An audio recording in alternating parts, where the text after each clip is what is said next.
I'm going to give Zach just a couple more minutes. Oh, perfect timing. Never mind. I was Hey. going to say I might turn over hosting to you here shortly, but I'll wait for. Okay. Hello. Hi, Zach. I'm going to go ahead and turn over hosting to you, just so you know. Okay. Sounds good. I'm on my tab. Unfortunately, I'm having some computer difficulties. Oh, okay. But hopefully it all works out. Howard and Mike, are you both on? This is Howard. I'm on. Okay. How's your day going, Howard? Pretty good. Yours? It's going okay, other than the computer thing, which hopefully gets figured out shortly and I can switch over.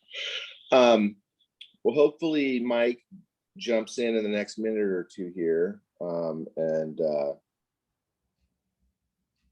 we can get going from there. I mostly just wanted to. Oh, sorry, Zach. I just wanted to hop in. I'm going to hop off unless you need anything else. I think we're okay. Awesome. Thanks so much. Have a great meeting. Bye-bye. And then I'd actually just like to talk a bit about what the next steps are. I had sort of started to draft something, and then I realized I really wanted to talk to you guys more about kind of what's the lay of the land, and what should our response look like at this time if we should put something in. What would that look like? Does that sound okay? Yeah, it sounds great. I think we're about at that point where we need to decide, what we want to do next, if anything. Let's give Mike just like 2 more minutes till 2:05 to jump on and dive in more depth. And if not, we'll just discuss, and hopefully we can follow up with him at our next meeting and as we move towards a drafted document. Okay.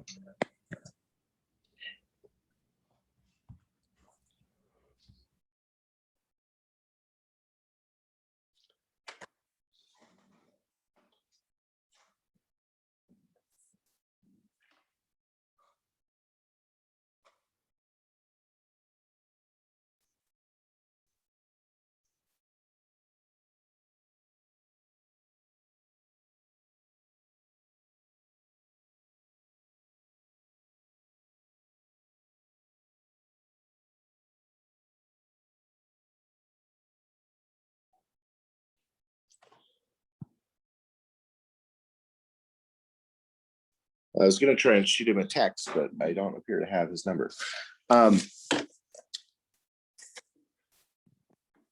So Howard, how are you feeling about things? It seems like the council has spent, the last 2 years really pursuing the franchise agreement, to the, maybe the neglect of some of these other ideas that had been put forward by the Sustainability Commission and others.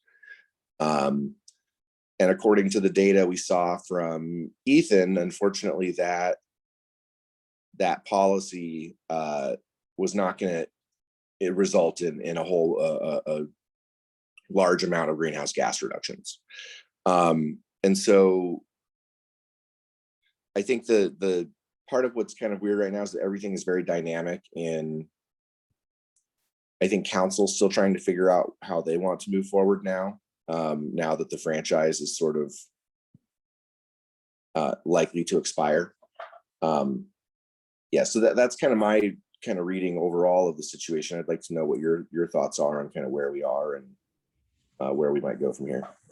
Yeah, well, the franchise agreement is going to expire. I think the timeline's such that there's no way that, well, I guess the council could extend it again, but I don't know if there's any appetite to do that. It seems like negotiations with Northwest Naturals at a dead end. It doesn't seem like they were a willing partner to do anything that would, be mandatory. So that's pretty disappointing. And the other thing that kind of is disappointing too is Northwest Naturals, propaganda campaign, for their position. So it just seems like we've spent a lot of time and effort, energy, not only us, the commission, but the council, on trying to come to agreement with Northwest Natural. And it doesn't seem like it's going to happen. And I guess my view is maybe we shouldn't just spend any more time on that, and try to refocus on some initiatives that have a greater chance of coming to fruition, that also would result in some meaningful GHG emission reductions.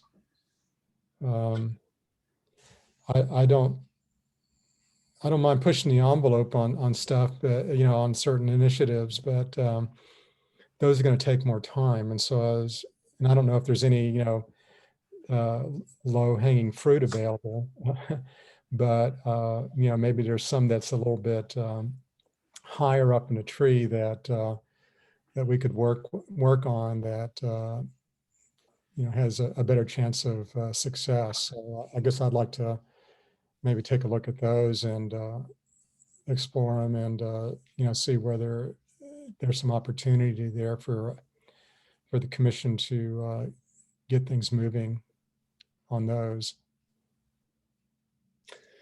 So that would us be doing like a deeper dive on some of the other alternatives that have been put on the table. Yeah, I think so.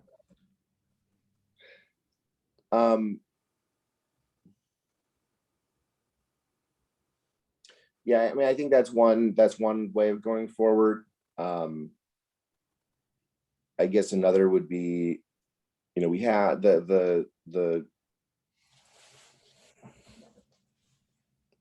I guess my hope would be that in going about this would be that it would be done in like a comprehensive way, where you have people that look at the cost and the potential impact, and you say, what is the set of policies that'll get us the closest to our goals at a reasonable cost?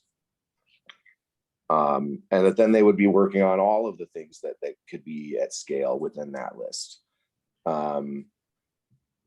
Another part of me thinks, a ban on new infrastructure is sort of like an obvious place to start. Doing stuff on biogas is going to require us to go through the PUC, and there's question marks as to the viability and cost of that. And I think we've seen with the fee that unfortunately the scale of emission reductions that we're going to get from a fee alone is quite low.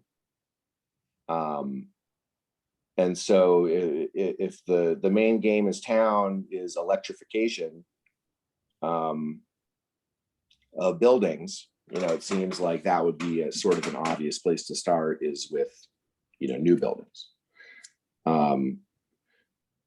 Yeah, so that's kind of my thought process at the moment, is how do we go about doing this in a way that is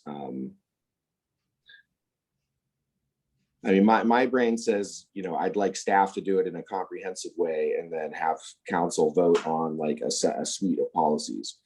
And I guess one potential lane that is working in is that the community recommended actions of the climate action plan are supposed to be getting put into this rubric for decision making of which community recommended actions to then include.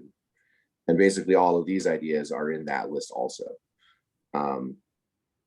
And so there is a process there by which they could get sorted and kind of put into a high priority and low priority. Though I think my initial reaction is can't we just have some smart person go into a room and tell us what the best set of policies is, and then have council vote on that? Well, I agree with that, and yeah, maybe I didn't elaborate a lot, but I guess I'd like to just look through again all the actions, look at the cost I'm interested in, the greatest reduction for the least cost, and and cost per ton reduction. And then I'd also like to have at least a qualitative assessment on the difficulty of implementing some of those policies. One, does the city have the authority to do that? And then also what are the other regulatory and, if you will, political barriers to being able to implement some of those? So, kind of come up with some kind of a matrix or something to help guide that decision. I worry about, I don't have a problem with a comprehensive package, but, if it gets too comprehensive, then it's going to take a lot of time to pull that together. And then I think it will take a lot of time for decision makers to wade through all that. So you've got to, seems to me, balance things. I just worry about a comprehensive approach that gets to be a little bit too unwieldy and requires a lot of different policy or regulatory ordinance type changes for them to be implemented. So, is there a way to try to get to the easier stuff first that also, has presents the opportunity for the greatest reductions at the most efficient cost? Or low-hanging fruit. Well, yeah, but I imagine that the low-hanging fruit, a lot of that is already dealt with that. I would guess in some measure, but we look it through that. And I haven't gone through the recommended actions in several months, so I'd have to go. For me, I'd have to go through and revisit all those. Yeah, if I wasn't having computer trouble, I would have pulled them up already. Yeah. I was hoping to actually walk through them all today and talk about them. How do you think about the fee in relationship to the kind of the more regulatory approaches of requiring RNG or limiting or requiring electrification? Requiring electrification of new or existing buildings in some way. Are you talking about the GHG emission fee? Yeah, in terms of like a process, I think there are essentially, there's the franchise agreement way of doing it, but there's also, what Gresham did with a license fee where they essentially set it at 7%, but they could have set it higher. And then there's what Portland is doing, where they're doing the fee on just the really big emitters. So just those over 2,500 tons. And I'm trying to think about if that would get grouped in with all of the regulatory approaches, or if council should be told, hey, yeah, the franchise agreement isn't working, but, have this fee conversation separate of, decide on one of these other two fees so that we can start getting money in to fund all of this stuff. Even if the impact isn't going to be as big as we want it to be. Yeah, well, I read the other day that the city of Portland's is pulling back a little bit on implementation of their emission fee. They have a new commissioner in charge of sustainability up there, and she's putting a hold on that for a while to reassess that. I don't have a problem with fees per se, but I'm not sure it's going to achieve much in the way of GHG reductions. It's certainly not set high enough to where businesses would make a decision to invest in changing, say industrial processes or something like that. Because to make those changes could be expensive depending on, how they're using natural gas, which is what we're primarily talking about.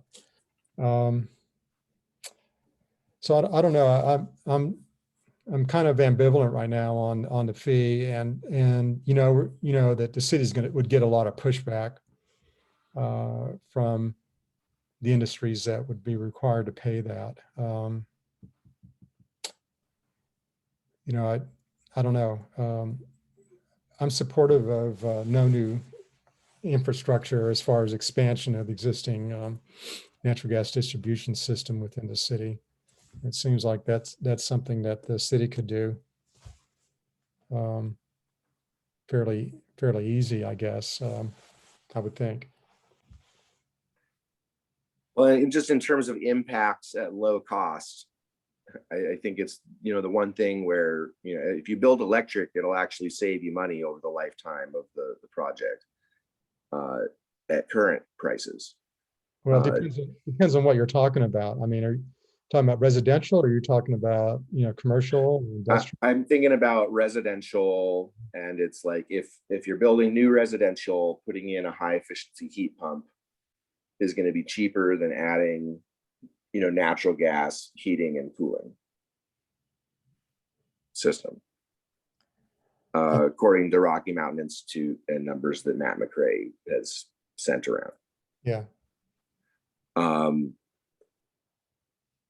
So, in reality, we would be stopping, a 10% plus increase in emissions over the next 10 years, essentially at less than zero cost, because it would presumably save people money if those numbers are accurate. Yeah, we'd need to kind of vet those a little bit to make sure that those numbers are reflective of energy prices in this market. Yeah, they had 4 different markets, and Matt said we were closest to the Oakland numbers, which was what I was quoting. Okay, well, it sounds like you would like to take some time to go through the solutions in that that we had sort of previously recommended and that are in that rubric, because I think staff did a decent job of kind of saying what the regulatory hurdles might be, at least with regards to the PUC, and would we have to go through the PUC or not? I guess I do still have question marks about our authority on the the building regulatory side, right? Because if we want to, I think, like, there's a bill that the city is working on at the state legislature to make it so that local governments can adopt a REACH code that's above and beyond the state code. Right. And Northwest Natural is trying to get an amendment to say that it has to be fuel neutral, and there can't be any local additions above and beyond the REACH code. Or I think the process right now, if we wanted to change things, is we would have to apply to the Oregon Building Codes Division and have them sign off on every change that we wanted to make. Right. So pretty high bar right now, potentially, and just a lot of work to move it through that process. There's a chance that things will get easier if this bill passes, but it might also get harder because we might get preempted if Northwest Natural gets their way. Right. Well, like I said, unfortunately, I'd hoped that we could walk through these and discuss them more just on the video today. Are you comfortable with kind of just sitting on these questions of kind of what's the best path forward, and what do we recommend out of these policies that have been previously put on the table, and what's the best kind of process that we can recommend for council to sort through that? It seems like we'll either recommend one or some subset of policies, or we'll say here's a process that you should go forward with, or some combination of those two. Yeah, I'm comfortable with that. I guess I'd also like to get an update from staff as to where they are on some of these things too. I don't know if they're, behind, behind the scenes, if you will, working on some of these initiatives. Um, and if they are, I guess I'd like to get an update on what they're doing and what is if they have a work plan on some of these, what is their timeline and all that. Because I'm not sure we've really, I don't remember getting an update recently as to what the staff are doing on the CAP 2.0.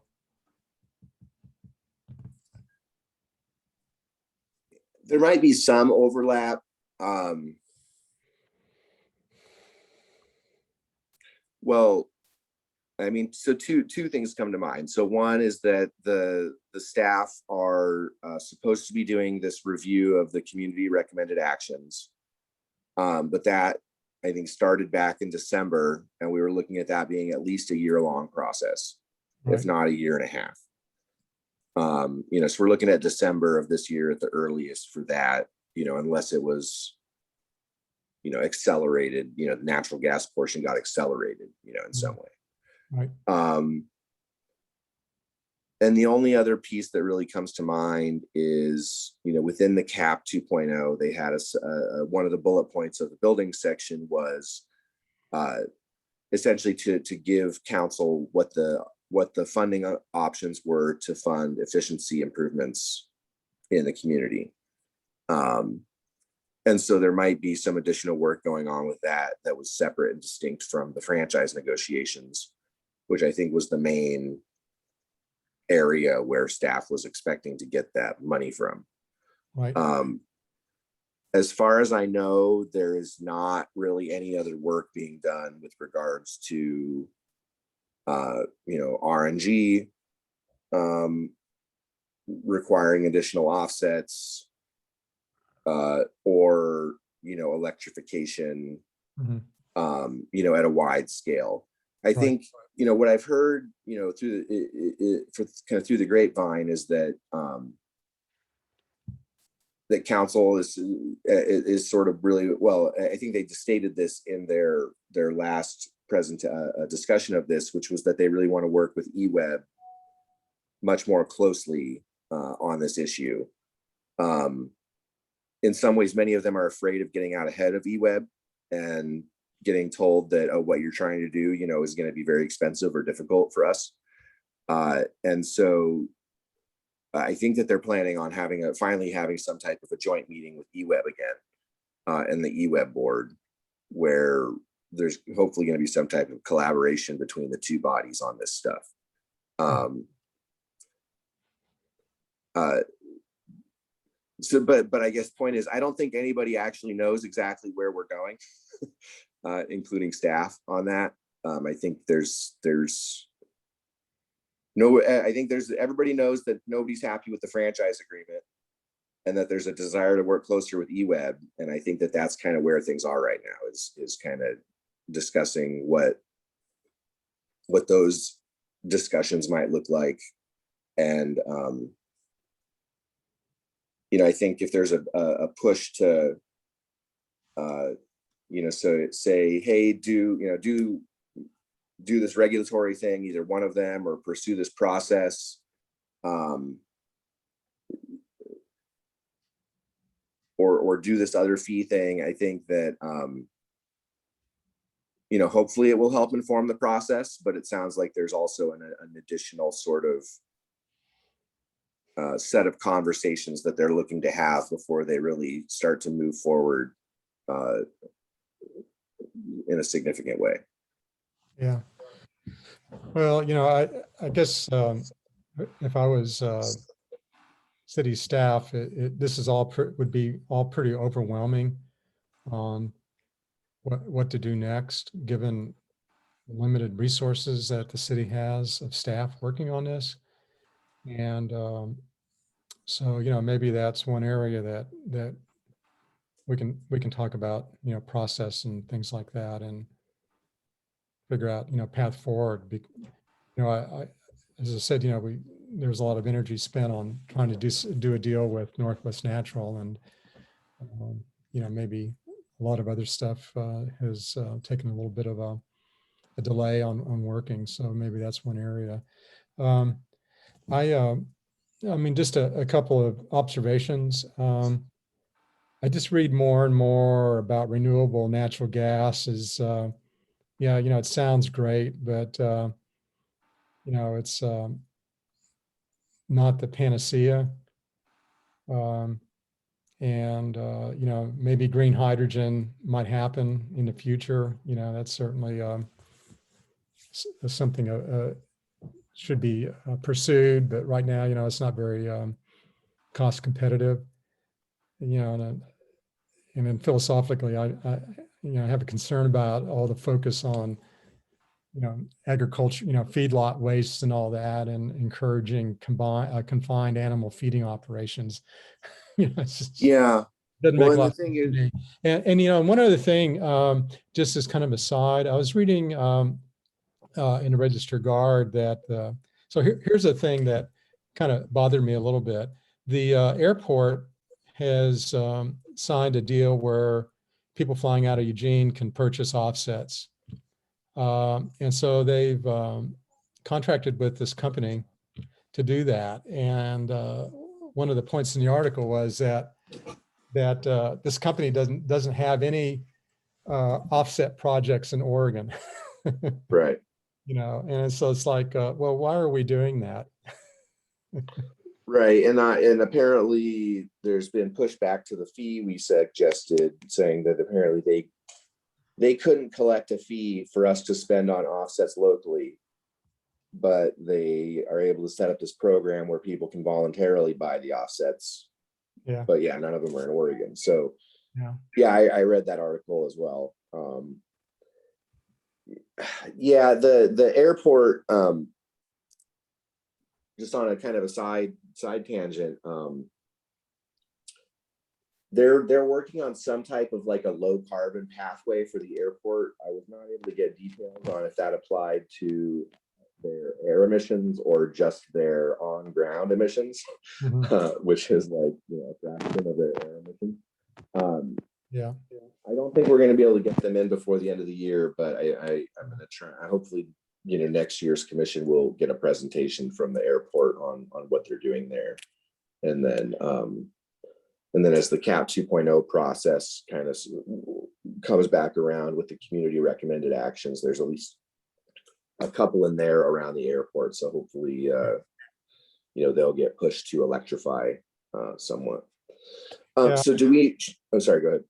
I was going to say, I suspect that the thing that the airport can do is their on-ground operations, and the aircraft operations is a whole different story. I did work when I before I retired, I was working with the U.S. Air Force on trying to figure all that stuff out, and especially on aircraft, once it takes off,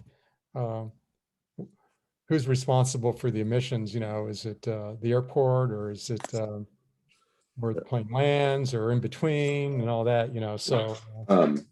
Well, there's a Cape Air just got delivery of their first electric jets that they are setting up a commercial service with, and so, my hope would be that Eugene could be a part of a local electric flight hub kind of network. That we could be investing in that early, but for short hops to Portland or something. But Portland and Bend. Portland, you'd be a 20-minute flight to Bend if you could skip security. Anywho, so for our next meeting, do you want to hear from staff on kind of what they're thinking, or how they're processing things? I would like to know that, before, because otherwise, we need to have the information, get an update on what they're thinking right now before we do much more, it seems like. I think so. Part of it is about just like process, like where do you as staff see us right now, and how are you seeing things play, forward from a process perspective? Because my take is that it sort of everything's on hold until council and UWeb get a chance to talk now, which is not necessary. I mean, I think that'll hopefully lead to better things, because I think that there's some strong voices on the UWeb board right now, though. Of course, I think the general manager of UWeb is very pro renewable hydrogen and gas, Yeah. if that makes sense. In that, they're literally working on Northwest Natural on a green hydrogen project that they're trying to cite. And he's so the Oregon Department of Energy study on RNG looked at basically landfills and feedlots, and that was going to maybe get us to like 5% of our current natural gas use. And then there was like gasification of woody mass, which would be another like 15% of like technical potential. And then Frank Lawson is talking about, hey, let's take green hydrogen and combine it with CO2, either from the air or from the tailpipe of a factory, and combine it to create what he calls synthetic methane. Yeah. Hydrocarbons. Yeah, well, and if it, and I was trying to make this point of like, I think it's to Councilor Groves, like, well, if that stuff escapes, it's 80 times more powerful than the carbon that it was made from. But that was sort of lost on him. But anyway, just it's the shiny new bright object. But let's talk about what can be done in the next 5 to 10 years, because I suspect that some of that stuff is down the road before technology is proven and it scales up to. Well, and plus, I think it's assuming that there's going to be a big over build out of green power that's going to be able to provide this very, very cheap, energy source with which to split, water into hydrogen and oxygen. And it also assumes that basically batteries aren't going to do the job, because batteries are generally they charge and discharge once every day. And we have this issue where we need lots of power in the winter, which is the part of time of the year where we get the least. They're saying they're trying to figure out how to get store power in the summer and hold it till the winter time. But anywho, that I digress. Well, I will ask staff to come and kind of talk to us about how they see things playing out from like a process perspective. Is that? Yeah. Because do we have another meeting scheduled, don't we, for Yeah, Tuesday next week. Tuesday next week, yeah. Yeah, so I think if we just each take your time with that document that we shared last time, because I would like to. Yeah. I would like council really, or staff or somebody to make decisions based on what the actual costs and potential scale of these things are. I think unfortunately there was a desire by some or multiple counselors to pursue this franchise agreement approach, and really didn't give this document the due diligence it deserved in terms of using it for kind of data informed decision making. So anyway, I hope we can get people to move more in that direction. Yeah, I mean, the franchise agreement is just a piece, and it'd be unfortunate if people thought that was, the key to everything, because it certainly isn't. Yeah, and after seeing the emission reduction expectations were even lower than I was expecting, it's like, wow, we need to be doing some of the heavier lift stuff. So yeah, and that's where Ethan or Chelsea could maybe share with what additional research they've done and looking at if they've done some fine tuning on what the projections are, as if you implement certain actions, what the likely reductions would be and what the cost would be. I mean, that's the kind of information I'm particularly interested in, because it seems to me that will guide, where the focus should be. Yeah, those earlier documents had some information on cost. I don't know if it was as accurate as it should have been. Well, they were pretty rough order magnitude costs. So I don't, my impression is that, they weren't very refined at all. So. Great. Yeah, I think Ethan sort of gave us the info on, the regulatory side, which in many ways is that they don't really know exactly. Right. There's some question marks. So, but yeah, if we can get additional information on, any process information for how they see things moving forward, that they're able to provide, and then any additional information on cost or scale, that they're able to provide. And so we can ask them to come present for like 30 minutes at our next meeting. Yeah. And I think I think it's fair to ask them where they, from a staff perspective, where they think that the commission might be able to help.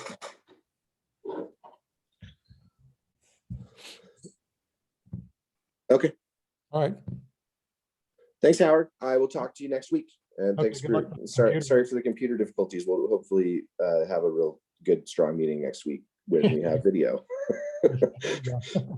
Cool. Thanks, Howard. Have a good day. Yeah, you too. Bye.